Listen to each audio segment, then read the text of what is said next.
سلام دوستان، خوش اومدین به این ویدیو. اینجا آمدیم امروز در مورد دروازه نوتمام تخت جمشید سفر به تخت جمشید قسمت 8 صحبت کنیم که داریم مشاهده میکنیم. دروازه نوتمام این هم که از بالا این ستون افتیده.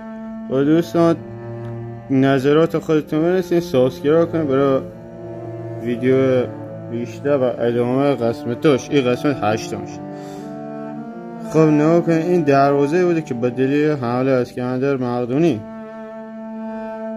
که خراب و نتونستم درستش کنم. اینجا نگاه کنید زیر کاخ 100 ستونه. این دروازه است.